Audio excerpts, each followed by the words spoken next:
सच के साथ। नमस्कार, सिटी वाराणसी लैब में आप सभी का स्वागत है। मैं हूं ममता चौरसिया। आइए नजर डालते हैं आज की हेडलाइंस पर। रिमझिम फुहार के बीच भक्तों ने रथ यात्रा मेले के दूसरे दिन लाल परिधान में भगवान जगन्नाथ का किया दर्शन पूजन। दूसरे दिन भी दर्शन पूजन के लिए भक्तों का उमड़ा लेना। काशी से शुरू हुई अमरनाथ यात्रा की सद्भावना रैली, पहला जत्था रवाना। सद्भावना यात्रा बनी प्रेरणा का संदेश।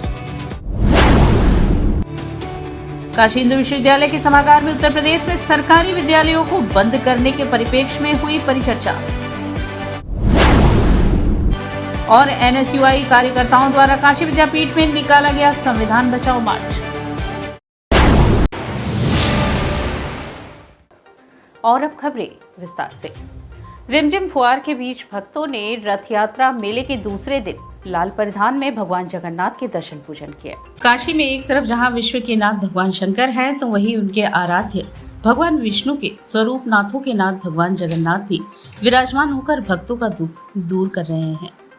काशी के लखा मेले में शुमार रथ यात्रा मेले में आषाढ़ मास के शुक्ल पक्ष की तृतीया शनिवार को मेले के दूसरे दिन भी भक्तों का रेला दर्शन पूजन के लिए उमड़ पड़ा। प्रातःकाल मंदिर के प्रधान पुजारी राधेश्याम पांडे ने भगवान जगन्नाथ, बहन सुभद्रा और भाई बलभद्र को लाल परिधान और फूलों के आकर्षक श्रृंगार कर पीले पेड़े का भोग लगाकर भव्य आरती की। आरती के प्रसाद भक्तों के दर्शन पूजन करने का क्रम शुरू हो गया, जो देर रात तक चला। रिमझिम फुहार के बीच भक्तों ने भगवान का दर्शन पूजन कर सुख समृद्धि की कामना की। पूरा मेला क्षेत्र हाथी घोड़ा पालकी जय कन्हैया लाल की के जय घोष से गुंजयमान हो रहा था। हाथों में तुलसी का माला और नान खटाई लेकर भक्त क्रमबद्ध होकर दर्शन पूजन कर रहे थे। साथ ही भक्त रह रहकर जय जगन्नाथ का गगन भेदी जय घोष भी कर रहे थे। पुजारी राधेश्याम पांडे ने बताया कि प्रातःकाल भगवान को पेड़े का भोग लगाए, फिर 8 बजे चना गुड़ एवं शरबत का भोग लगाया गया। दोपहर 12 बजे कोहड़े की सब्जी, पूड़ी और दही का भोग लगाकर मंदिर का पट बंद कर दिया गया। इसके पश्चात सायंकाल 3 बजे पेड़े का भोग लगाकर आरती कर भगवान का पट खोला गया। इसके बाद रात्रि 8 बजे भगवान को पेड़े का भोग लगाकर आरती की गई। आज के दिन में 3 बजे की आरती की सबसे खास बात ये रही कि इंद्र देवता भी प्रसन्न होकर आसमान से अमृत बरसा रहे थे और नीचे भगवान जगन्नाथ प्रभु की भव्य आरती हो रही थी। इस बारिश के चलते सड़क किनारे खिलौना आदि बेच रहे दुकानदारों को भारी दिक्कतों का सामना करना पड़ा।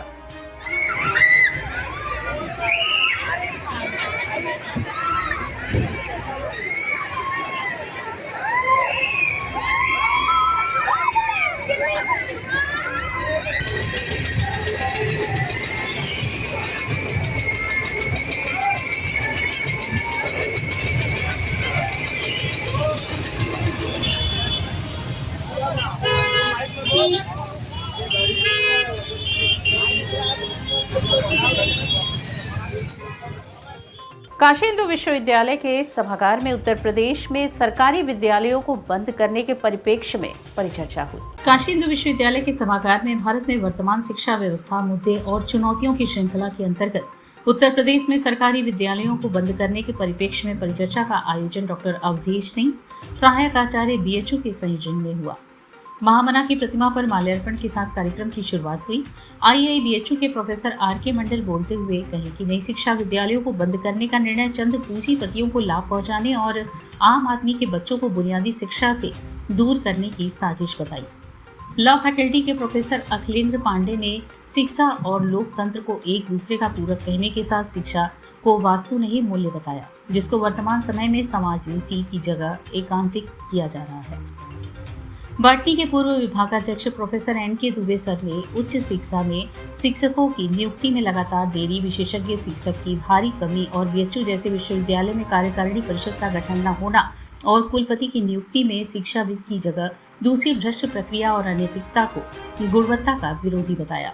उत्तर प्रदेश कांग्रेस कमेटी के प्रवक्ता संजीव सिंह ने स्कूल बंद करने की प्रक्रिया को सरकार द्वारा गरीबों की शिक्षा पर द्रोणाचार्य की तरह अंगूठा काटने वाला बताया। प्रदेश में लगभग 9100 सरकारी विद्यालयों को एकल शिक्षा के सहारे चलाने को दुर्भाग्यपूर्ण बताया।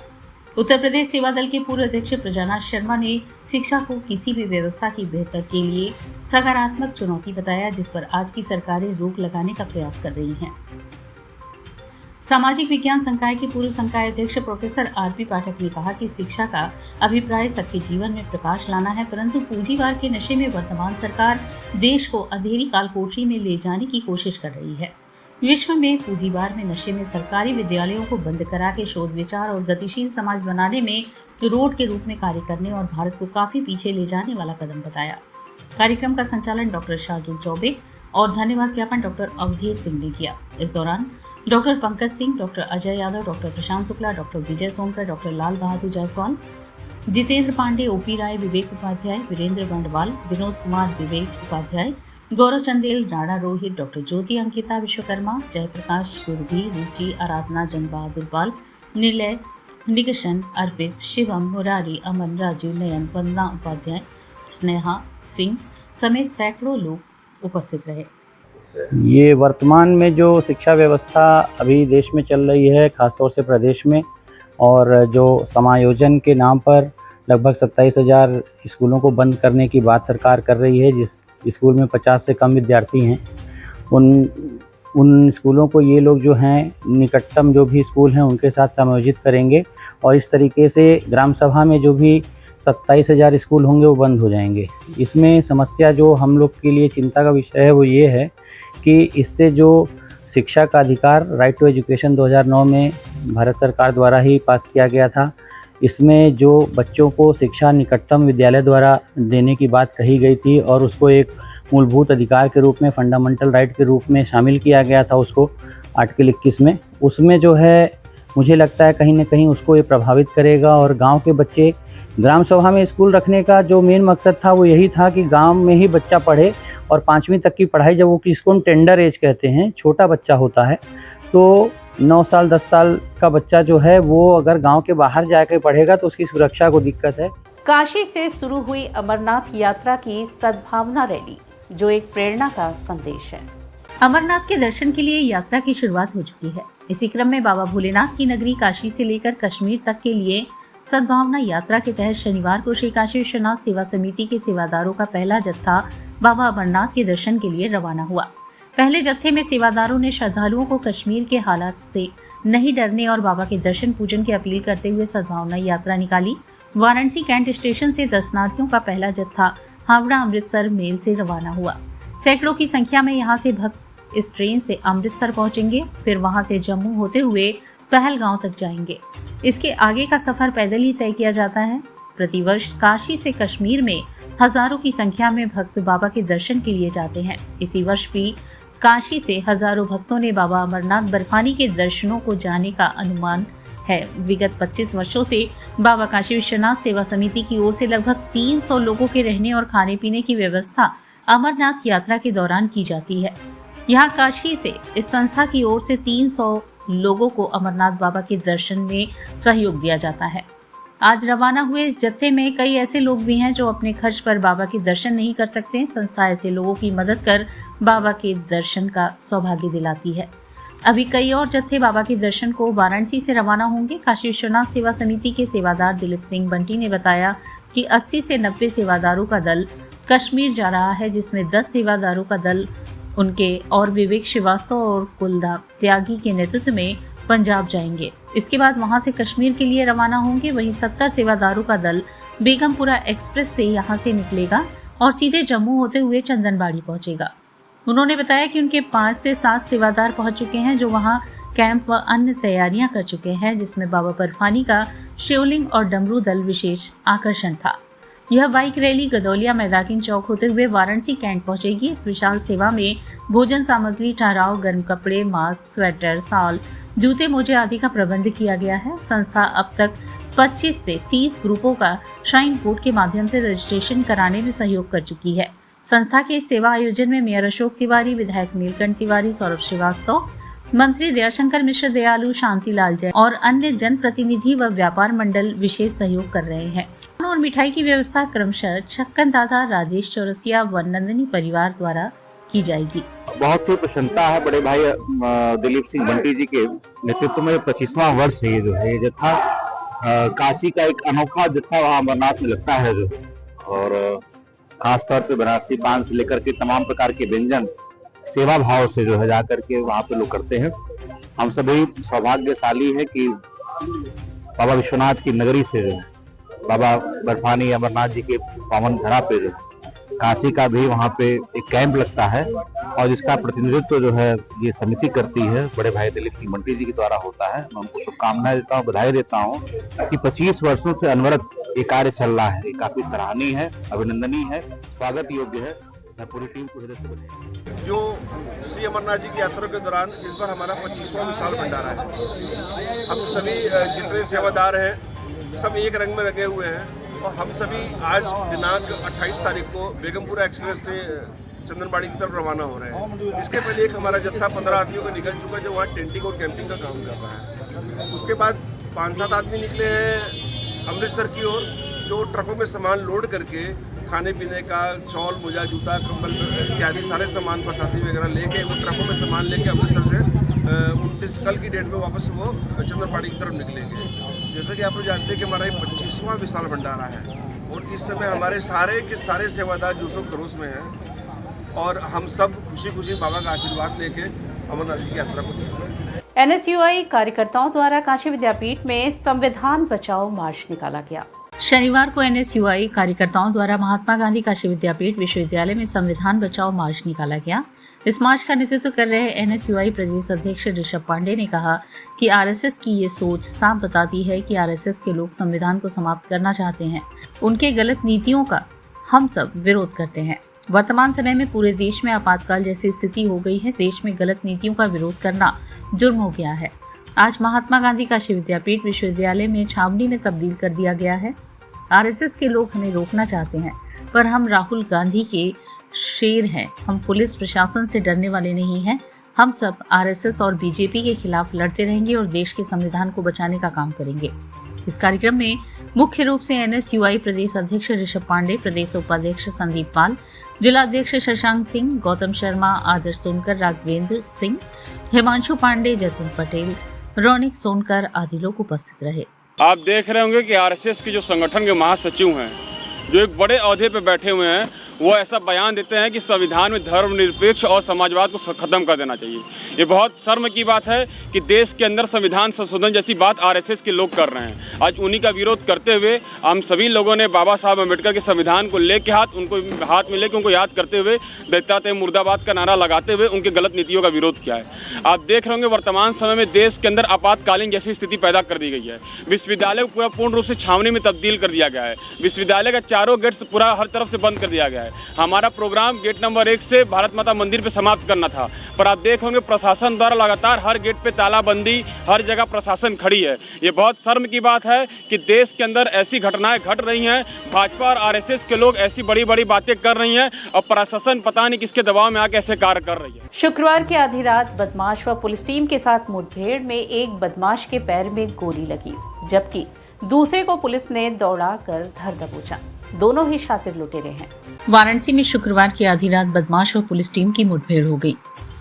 चक्रमण में जुटी लालपुर, पांडेपुर और कैंट थाने की पुलिस की कार्यवाही में एक बदमाश के पैर में गोली लगी, वहीं दूसरे को दौड़ाकर पुलिस ने गिरफ्तार कर लिया। पुलिस कार्यवाही की जानकारी पाकर डीसीपी वरुणा प्रमोद कुमार भी घटनास्थल पर पहुंचे और पुलिस टीम से पूरी जानकारी ली। घायल बदमाश की हालत देखी और उसके साथी से पूछताछ की तो पता चला दोनों शातिर लुटेरे हैं।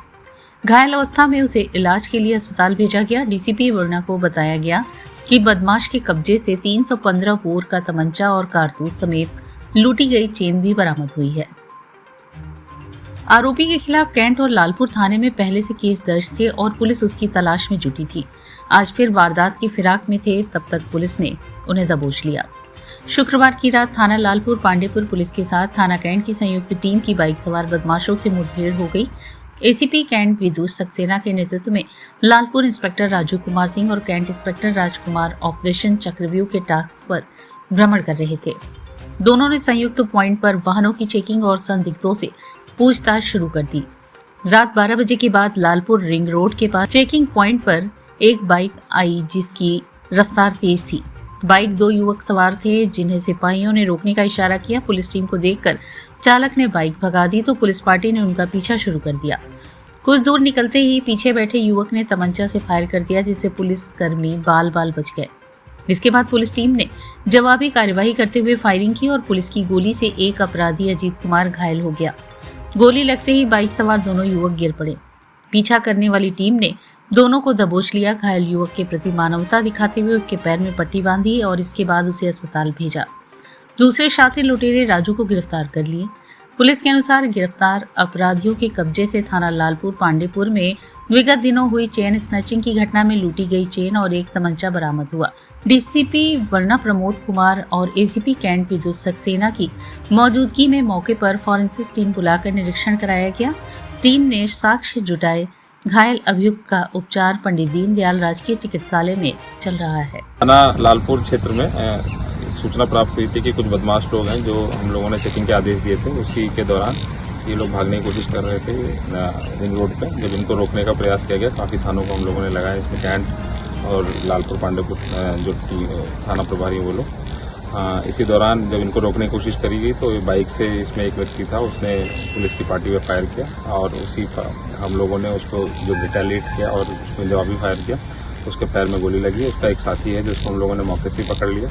जिसके पैर में गोली लगी अभी उसका नाम अजीत है और उसको हम लोगों ने अस्पताल भेज दिया। दूसरा जो अभियुक्त है उसका नाम काजू करके है और जब इन लोगों से हम लोगों ने इनिशियल पूछताछ करी, उन्होंने बताया है कि ये लोग आसपास के क्षेत्रों में लूट की चेन स्नैचिंग की घटना को करते थे और इसमें अभी हम लोगों ने फील्ड यूनिट को बुला लिया। बाकी जो विधिक कार्रवाई उसको कराया जाए।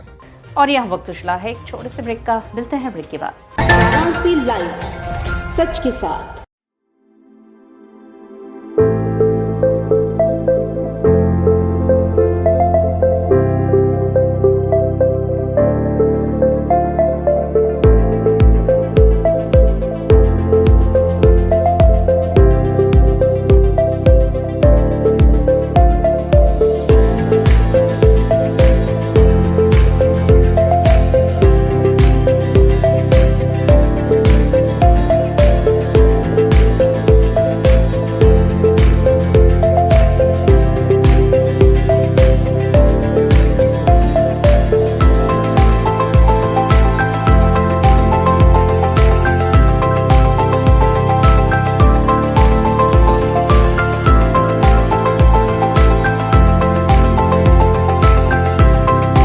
स्वामी हरसिवानंद पब्लिक स्कूल छात्र छात्राओं हेतु वातानुकूलित छात्रावास की सुविधा, हर युक्त खेल का मैदान, इंडोर गेम आउटडोर गेम की सुविधा, जिम, योगा, ध्यान की विशेष कक्षा, एनसीसी एबीसी सर्टिफिकेट तथा करियर काउंसलिंग की सुविधा, विज्ञान कला तथा कॉमर्स के साथ वैकल्पिक विषयों की एक लंबी श्रृंखला, कम फीस में उत्कृष्टतम अध्ययन की व्यवस्था, शहर के सभी क्षेत्रों में बस की सुविधा, विज्ञान, कंप्यूटर तथा सभी आधुनिकतम प्रयोगशाला उपलब्ध, audio video classes. Swami Harsivanand public school and hostel, शिक्षण समूह शाखाएं Garhwa Ghat, Ramna, Varanasi. Phone number 9554995413, Jagatganj Varanasi. Phone number 7408457111, Banpurwa, Ramna, Varanasi. Phone number 9554955412, railway station road, Churk, Sonbhadra. Phone number 7081109710, Marsara, Ghorawal, Sonbhadra. Phone number 954963199495 एवं स्वामी हरसिवानंद महाविद्यालय, चुर्क, सोनभद्र। Phone number 7081109711।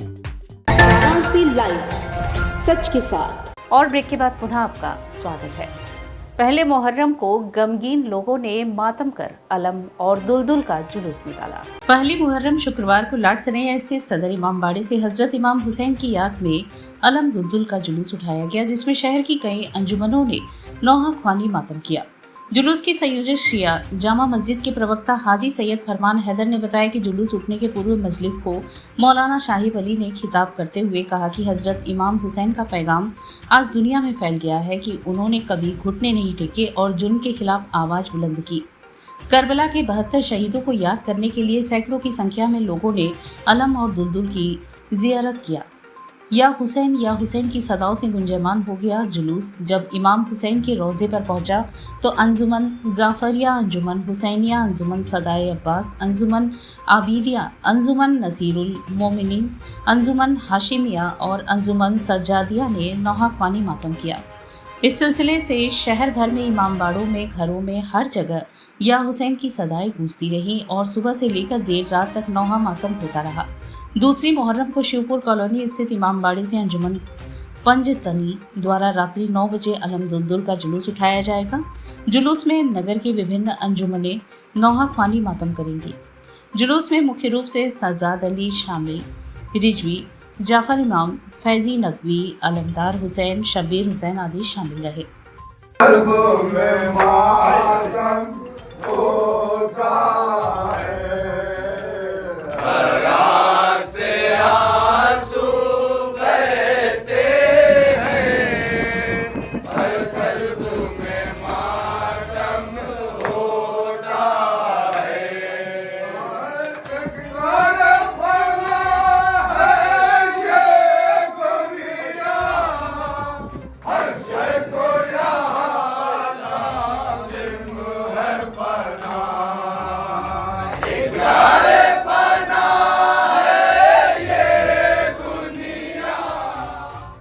राष्ट्रीय इक्वल पार्टी के अध्यक्ष शशि प्रताप सिंह ने मानहानि को लेकर प्रार्थना पत्र दिया है। उन्होंने कहा, माला पहनाकर मारने की धमकी दी जा रही है।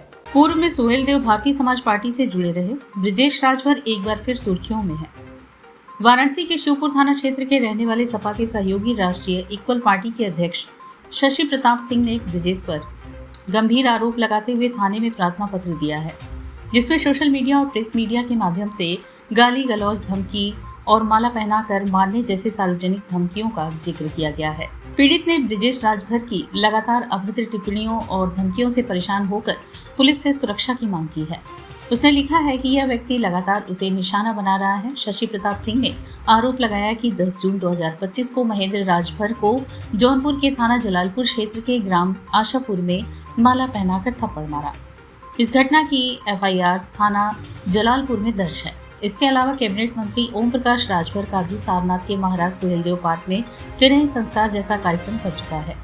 सोशल मीडिया पर लगातार हर समाज विशेष के विरुद्ध अपमानजनक और भड़काऊ भाषा का प्रयोग करता है। इस बात में इग्नोर किया, लेकिन परसों या कल एक वीडियो फेसबुक लाइव पर चला कर उसने ये सेम बात कही, तो मुझे लगा कि मुझे अब कानून का सहारा लेना चाहिए। क्योंकि देखिए, जहाँ तक है राजनीति में मारपीट सॉल्यूशन नहीं होता है। राजनीति में आप आइए कंपटीशन कीजिए, हमसे अच्छा राजनीति कीजिए, लेकिन आप सोशल मीडिया पर सस्ती लोकप्रियता के लिए आप इस तरह की भाषा का प्रयोग करेंगे, हमारा ही मान सम्मान है, तो मुझे फिर तो थाने में आना ही पड़ेगा। तो क्या आपने प्रयास कि मैंने NCR दे दिया है, तारीख दे दिया, तारीख लिख भी हो गया, तारीख का नंबर भी मिल गया है, उसको जांच में डाल दिया गया है। 2 दिन के अंदर बोला गया है कि जांच करके आपको बताया जाएगा। अगर 2 दिन के अंदर कोई परिणाम नहीं निकलता है तो फिर मैं कमिश्नर साहब से जाकर मिलूंगा। 95 बटालियन केंद्रीय रिजर्व पुलिस बल एवं सृजन सामाजिक विकास न्यास द्वारा स्वच्छता अभियान व वृक्षारोपण अभियान चलाया गया।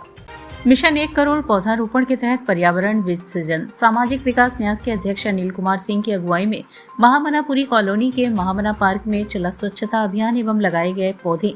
इस वर्षा सीजन का ये तीसरा पार्क है। पहला पार्क आदित्यनगर पार्क में लगा, दूसरा पार्क माधव पार्क नगवा लंका, तीसरा पार्क महामनापुरी का महामना पार्क। इसी तरह पूरे सीजन में 100 पार्कों में लगाए जाएंगे, जिसके मुख्य अतिथि 95 बटालियन के कमांडेंट श्री बाला पुरस्कार जी थे। उन्होंने कहा, सृजन सामाजिक विकास न्यास के साथ में मिलकर अपनी टीम 95 बटालियन के साथ पौधारोपण करूंगा। पौधा देने और संरक्षण की जिम्मेदारी सृजन संस्था को दी गई है। सभी सम्मानित नागरिकों को जागरूक भी किया जाएगा। अध्यक्षता कर रहे पार्षद श्याम भूषण शर्मा ने कहा, मैं इस नेक कार्य में हमेशा साथ दूंगा। इसमें मुख्य रूप से प्रवीण सिंह, CRPF 95 बटालियन की पूरी टीम, समाज सेवी मृत्युंजय सिंह, अनिल कुमार दुबे आदि काफी संख्या में कॉलोनी वासियों ने साथ दिया। लोग इसके लिए जागरूक नहीं हैं। पौधे तो हम लोग लगा दिए, लगा के हम लोग चले गए, ट्री गार्ड भी लगा देते हैं, लेकिन कुछ ऐसे तत्व समाज में अभी भी हैं कि उनको ट्री गार्ड की ज़रूरत है, पौधों की ज़रूरत नहीं है। लोहे का ट्री गार्ड है, उखाड़ के ले गए, कहीं बेच दिए, 10-20 रुपये पाए, अपना नशा किए, निकल लिए। इस चीज़ पे आप सभी भी, हम सभी का दायित्व है कि इससे जितना प्रभावी नियंत्रण हो सके उस पर आप जन जागरण करवाएं। हम लोग भी करवा रहे हैं, ये होना जरूरी है। पौधरोपण तो आवश्यक है ही, परंतु पौधरोपण के उपरांत जो पौधे हम लोग लगाते हैं उसका संरक्षण बहुत जरूरी है। यहाँ पर पार्क में हमने लगभग 100 पौधे जो है फूलों के लगवाए हैं, और जो यहाँ फ्रूट के भी बच्चे के जो यहाँ लोगों का डिमांड था कि इधर फूल और फ्रूट के जो है पौधे लगाना चाहिए, तो हमने उसको लगाया है और लोगों को जागरूक किया है कि ये जो पौधा लगा है इसका वो लोग संरक्षण करें और इसको बचाएं। सिर गोवर्धनपुर वार्ड नंबर 23 की गली में गंदे नाले के पानी से लोगों को गुजरना पड़ रहा है, जिससे लोगों का जीवन नरकीय बना हुआ है। लंका थाना अंतर्गत सिर गोवर्धनपुर वार्ड नंबर 23 में तकरीबन 150 परिवार को गंदे नाली के पानी से होकर गुजरना पड़ रहा है, जबकि इसी मार्ग पर एक प्राइवेट स्कूल भी है जिसमें बच्चों को इस गंदे पानी से आना जाना पड़ रहा है, लेकिन वहां के पार्षद या फिर नगर निगम कोई भी सुधि नहीं ले रहा है। सिर गोवर्धनपुर के निवासी अजय फौजी ने बताया कि हम लोगों को और इस गांव की तकरीबन 150 परिवार को इस गंदे पानी से होकर गुजरना पड़ता है और यहीं से चंद कदम की दूरी पर इंटरमीडिएट स्कूल भी है। इसी गंदे पानी से सारे विद्यार्थियों को होकर स्कूल जाना पड़ता है। यह एक चिंता का विषय है। इसकी शिकायत हम लोगों ने यहाँ के स्थानीय पार्षद और नगर निगम में की, लेकिन विभाग कहता है कि पार्षद लिखित में दे और पार्षद कहते हैं कि पैसा नहीं है और विभाग कहता है कि पैसा है और सरकार कहती है कि जो भी नए वार्ड बने हैं उसमें 10 से 12 करोड़ सरकार की तरफ से स्वीकृत की गई है, लेकिन 2 साल से ज़्यादा समय हो गया है पार्षद के चुनाव को बीते हुए और गली का यह हाल आप खुद देख लीजिए। देखिए, ये सिर गोवर्धनपुर वार्ड नंबर 23 है। यहाँ पे सीवर का पानी आप देख रहे हैं, हम लोग चल के इसी में से आते जाते हैं और 150-200 घर परिवार के लोग जाते हैं इसी से। अब बगल में ही स्कूल है क्लास 12 तक का, उसमें से सारे स्कूल के बच्चे आते जाते हैं इसी में से। थोड़ा सा आप लोग समय पे नहीं आ पाए, नहीं तो स्कूल के सारे बच्चे इसी में से पैदल जूते में से कैसे कैसे हम लोग जाते हैं। शिकायत आपने कहीं पर की है? ऐसा है कि ये शिकायत हमने पार्षद को भी कहा, विभाग नगर निगम को भी कहा। विभाग कहता है कि पार्षद लिखित दे, पार्षद कहते हैं कि पैसा नहीं है, विभाग कहता है पैसा है, ठीक। और जो कि सरकार कहती है कि हर नए वार्ड जो बने हुए हैं उसमें ये वार्ड में 10 से 12 करोड़ रुपया स्वीकृत किया गया है और 2 साल से ज्यादा हो गया चुनाव बीते पार्षद का, और ये गली का हाल आप देख लीजिए क्या है। पैसा क्यों नहीं है, कहां जा रहा है पैसा?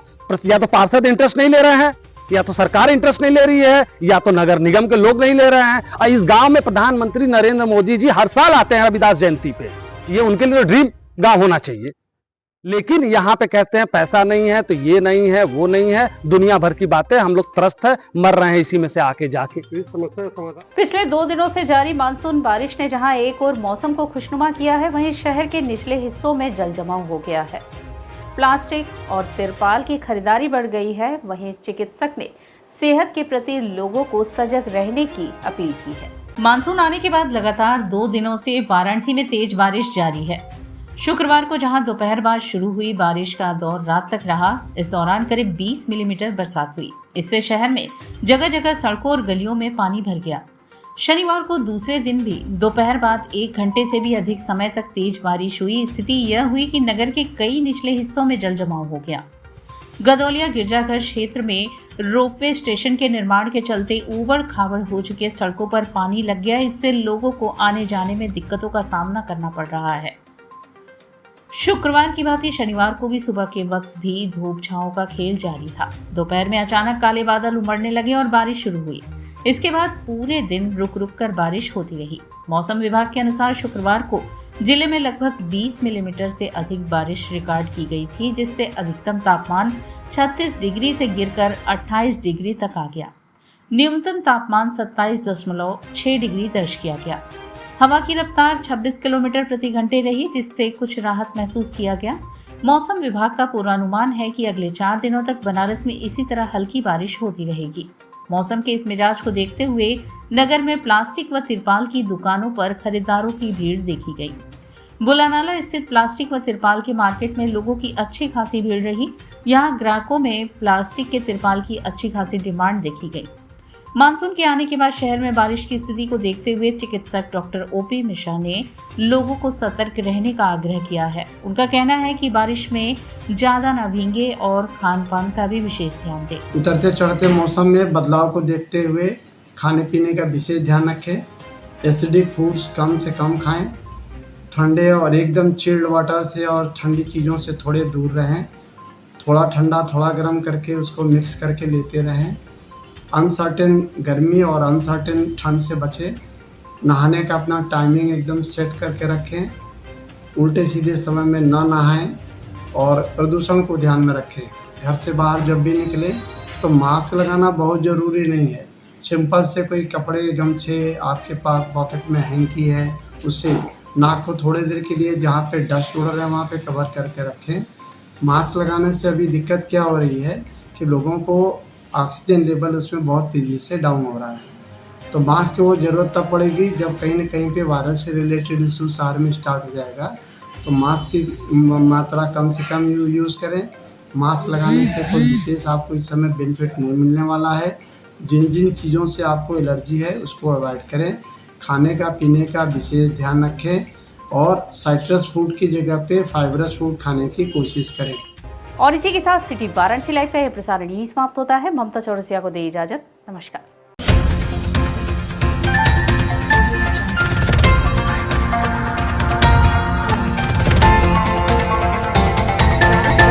लाइव सच के साथ।